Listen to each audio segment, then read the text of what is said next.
संभल में मस्जिद के ठीक सामने बुलडोजर और फावड़ा चला और आज संभल में भूमि पूजन हो गया। संभल में पुलिस के लिए नई चौकी का निर्माण हो रहा है और इस चौकी का नाम सत्यव्रत रखा जा सकता है। संभल की इस चौकी पर चर्चा संभल में भी खूब हो रही है और संभल से 1636 किलोमीटर दूर हैदराबाद में भी हो रही है। असुद्दीन ओवैसी ने संभल में चौकी निर्माण को लेकर सवाल उठाए। संभल में जितनी चर्चा चौकी के निर्माण की हो रही है, उतनी ही डिबेट इसके नाम पर भी चल रही है। 24 नवंबर को संभल में इसी शाही मस्जिद के सर्वे पर दंगा भी हुआ था और अब इसी मस्जिद के सामने चौकी का निर्माण क्यों करवाया जा रहा है? संभल और सत्यव्रत नाम का आपस में क्या कोई कनेक्शन है? इन्हीं तमाम सवालों के जवाब देती ये डिटेल रिपोर्ट देखिए। संभल की ऐसी तस्वीर आपने पहले कभी नहीं देखी हो। संभल में ऐसा पहले कभी नहीं हुआ था, लेकिन अब संभल में वो सब कुछ हो रहा है जिसे नामुमकिन माना जा रहा था। संभल में शाही जामा मस्जिद के सामने परमानेंट पुलिस चौकी बनाई जा रही। मंगलम भगवान विष्णु मंगलम गरुड़ध्वजा मंगलम पुंडरीकाक्ष मंगलाय तनो हरे। संभल की शाही जामा मस्जिद के ठीक सामने जमीन पर हल्दी से श्री और स्वास्तिक बनाया गया। जामा मस्जिद के मेन गेट से 7 से 8 फीट की दूरी पर दिया जलाया गया। मंत्रोच्चार हुआ, वैदिक विधि विधान से पूजा पाठ हुआ। मस्जिद की दीवार से महज 4 से 5 कदम की दूरी पर पुलिस चौकी के लिए भूमि पूजन हुआ।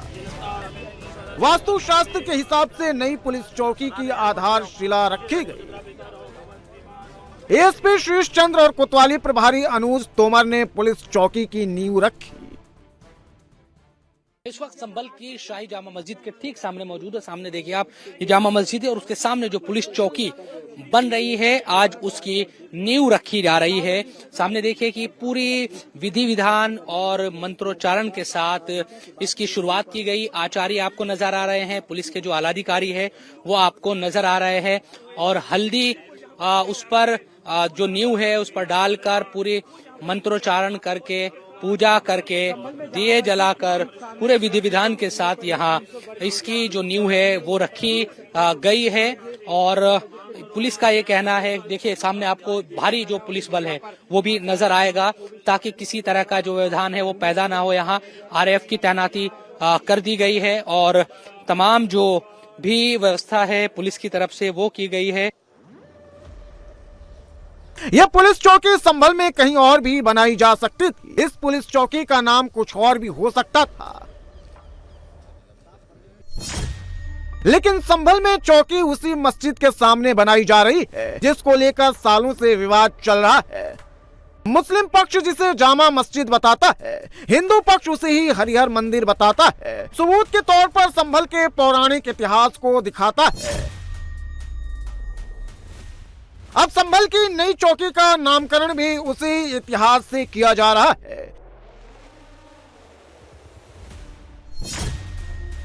दावा किया जा रहा है कि संभल की नई चौकी का नाम सत्यव्रत पुलिस चौकी या फिर सत्यव्रत नगर पुलिस चौकी रखा जा सकता है और ऐसा इसलिए क्योंकि सत्यव्रत नाम संभल के इतिहास से जुड़ा है। दावा किया जा रहा है कि सतयुग में संभल को सत्यव्रत नगर के नाम से जाना जाता था।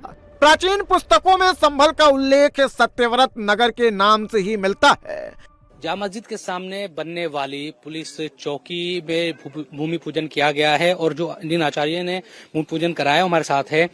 किस तरह की जो विधि विधान है आप लोगों ने यहाँ इसकी बुनियाद रखी है, क्या चीजें रखी? किसी भी भवन का निर्माण करने से पूर्व हम लोग वास्तु मंडल जो देवता हैं उनका पूजन करते हैं, वास्तु पूजन करते हैं। इस गर्भगृह को हमने भूमि के खोदा है, इसकी अपवित्रता, इसकी शुद्धता, इससे आज्ञा लेने के लिए हम लोग इस भूमि पूजन को किया। पहले भूमि पूजन लेकर पृथ्वी से आज्ञा ली और फिर शिलान्यास करके इस भवन के निर्माण की वास्तुस्पति मंडल देवता से। कुछ नाम का भी आपने जिक्र भूमि पूजन में किया है, क्या यह चौकी का क्या नाम रखा जाएगा? सत्यव्रत नाम इस चौकी का रखने का विचार है और संभल जो है वो सत्यव्रत से ही शुरू होता है। सतयुग में संभल का नाम भी सत्यव्रत था। अब तक इस इलाके में जब भी हिंसा होती है उसका केंद्र यही कोटगरवी मोहल्ला बनता है। 24 नवंबर की हिंसा का भी सेंटर पॉइंट यही मोहल्ला बना था। यह पुलिस चौकी संभल के जामा मस्जिद के पास कोटगरवी मोहल्ले में बनाई जा रही है। पुलिस चौकी 1100 वर्ग गज भूमि पर पुलिस चौकी का निर्माण हो रहा है। संभल के इस मोहल्ले की गिनती अति संवेदनशील इलाकों की लिस्ट में होती है। यहाँ कई बार छोटी छोटी बातों पर बड़े विवाद खड़े हो जाते हैं, जो देखते ही देखते हिंसा का रूप ले लेते हैं। अब पुलिस ने इसका परमानेंट सॉल्यूशन ढूंढ लिया है। पुलिस इसी इलाके में परमानेंट चौकी बना रही है, ताकि इलाके में लॉ एंड ऑर्डर को और मजबूत किया जा सके, असामाजिक तत्वों को टाइम रहते कंट्रोल किया जा सके। पूरी विधि विधान के साथ जो पुलिस चौकी की नींव है वो रखी गई। एडिशनल एसपी साहब हमारे साथ मौजूद है। सर, किस तरह का अनुभव आपका है और किस तरह से शुरुआत को आप देख रहे हैं? पुलिस चौकी जो जामा मस्जिद के निकट है और संवेदनशील स्थान पर है, यहाँ चौकी का निर्माण किया जा रहा है, जिससे कि आसपास के लोगों में एक सुरक्षा का माहौल हो, उनके अंदर एक कॉन्फिडेंस आए, इसलिए और बाकी फोर्स को रुकने के लिए जो लगातार फोर्स यहाँ रहती है वह सुरक्षित रहे, आराम से रहे, इसलिए यह व्यवस्था की जा रही है। आप लोगों ने खुद ये इनिशिएटिव लिया कि भाई यहाँ पुलिस चौकी बननी चाहिए या किसी तरह की डिमांड भी थी? क्या चीज है, क्योंकि हिंसा भी हुई थी इस इलाके में बहुत? आसपास के लोगों द्वारा यह अपेक्षा थी कि यहाँ एक चौकी का निर्माण हो, जिससे कि लोग अपनी बातों को तुरंत रख पाएं, इसलिए भी चौकी यहाँ अपेक्षित थी। संभल में एक तरफ जहां प्रशासन प्राचीन इतिहास को ढूंढ रहा है, तो दूसरी तरफ पुलिस दंगाइयों को ढूंढ रही है। ऑपरेशन संभल के अंदर भी चल रहा है और संभल के बाहर भी। संभल पुलिस के शिकंजे में जींस और जैकेट में खड़े इस आरोपी का नाम अदनान है। जो ट्रैक सूट में टोपी लगाकर खड़ा है वो रिहान खां है। 24 नवंबर को हुई संभल हिंसा के मामले में पुलिस ने दोनों को गिरफ्तार किया है। रिहान खां संभल के खग्गू सराय का रहने वाला है और हिंसा के बाद से ही संभल के किसी सिक्योर लोकेशन में छिपा था। पुलिस ने इसे संभल से ही गिरफ्तार किया है, लेकिन जो दूसरा आरोपी अदनान है, इसकी गिरफ्तारी दिल्ली के बटला हाउस से हुई है।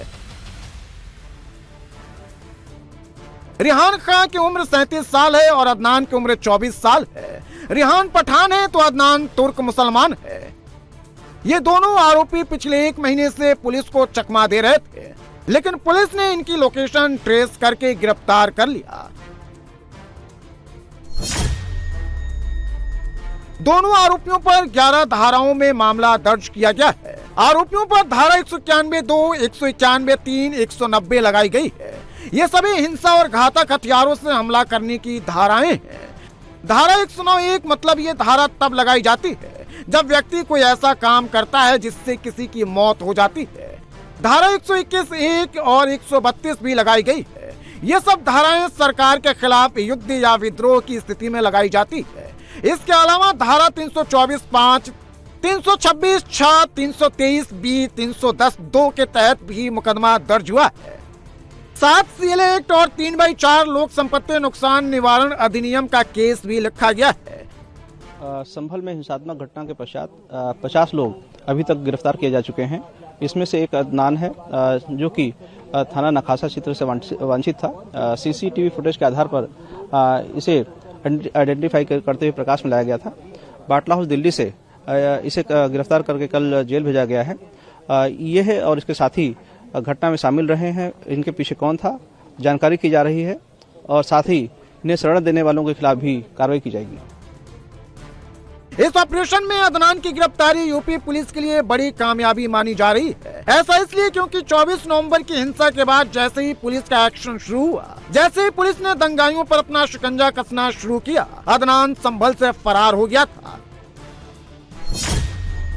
पुलिस की जांच में खुलासा हुआ है कि हिंसा के बाद अदनान दिल्ली के जामिया नगर इलाके में पहुंच गया था, जहां बटला हाउस में वो काफी समय तक अपने दोस्तों के पास छिपा हुआ था। अदनान बर्ग के मोहल्ले का निवासी है। इसका घर सांसद जहूर रहमान बर्ग के घर से लगभग 100 मीटर दूरी पर है। CCTV फुटेज की जांच के आधार पर अदनान को गिरफ्तार किया गया है। पथराव और आगजनी में अदनान के शामिल होने की बात सामने आई है। अदनान की गिरफ्तारी के बाद दिल्ली में दंगाइयों की लोकेशन ट्रेस की जा रही है। सोर्सेज से मिल रहे इनपुट के मुताबिक पुलिस को शक है कि संभल हिंसा में शामिल अदनान के दूसरे साथी भी दिल्ली में छिपे हो सकते हैं। दिल्ली के जामिया नगर, ओखला, जाफराबाद, सीलमपुर इलाकों में संभल पुलिस छापेमारी कर रही है। पुलिस की रडार पर अब वो लोग भी हैं जिन्होंने बटला हाउस में अदनान की छिपने में मदद की और जिसने भी अदनान को अपने घर में छिपाया था। संभल हिंसा में दंगाइयों के खिलाफ पुलिस का एक्शन लगातार जारी है। अब तक 50 लोगों को गिरफ्तार किया जा चुका है। 97 दंगाइयों की पहचान हुई है। वहीं करीब 400 लोगों के पोस्टर भी जारी किए गए। मामले में पुलिस ने कुल 12 FIR दर्ज की है। वहीं पुलिस ने क्राइम सीन को रिक्रिएट भी किया। 5 टीमें यूपी के दूसरे जिलों में दंगाइयों की धरपकड़ में जुटी है। 50 से ज्यादा मोबाइल टावर का डेटा निकाला गया है। इसके अलावा 200 लोगों की कॉल डिटेल भी निकाली गई है। संभल में दंगाई भी ढूंढे जा रहे हैं। पुलिस चौकी का नाम पौराणिक इतिहास के नाम पर रखे जाने की तैयारी चल रही है। तो वहीं संभल के पौराणिक पहचान पर ASI की पुख्ता मुहर का लगने का काम भी चल रहा है। तो संभल में मौजूद ऐतिहासिक स्मारक और जो कूपों का जीर्णोद्धार है उसकी कोशिश में प्रशासन लगा है। एएसआई की टीम आज पहुंची है इस वक्त चतुर्मुख कूप पर। हालांकि इस कूप के बारे में पहले भी लगातार बताया गया, लेकिन एएसआई अब इसकी ऐतिहासिक जो महत्वता है या ये कितना पुराना है, इन तमाम चीजों को जानने के लिए आई है। और ये देखिए आप, एएसआई के टीम के जो 2 सदस्य हैं वो इसका निरीक्षण कर रहे हैं। और ये जो कूप है इसको देखने भर से ही अंदाजा हो जाता है कि ये बेहद प्राचीन है, क्योंकि अभी एएसआई की टीम जा रही है, वो तमाम चीजों को नोट करती है, तस्वीरें लेती है। यहाँ भी देखिए जो यहाँ से पत्थर है यहाँ के, उनकी तस्वीरें जो सदस्य हैं एएसआई टीम के वो ले रहे हैं। उसके अलावा जगह जाकर इस कूप के का निरीक्षण करके ये कोशिश कर रहे हैं कि ये पता लगाया जाए। उसके बाद जब रिपोर्ट आएगी, जब ये रिपोर्ट अपनी देंगे, उसमें ही इन तमाम चीजों का पता चलेगा। लेकिन संभल में इस वक्त हम यही देख रहे हैं कि तमाम जो कूप है जिनका जिक्र है पुराणों में, ऐतिहासिक किताबें हैं, पुस्तकें हैं, उन तमाम चीजों में, तो उन तमाम चीजों को खोजा जा रहा है।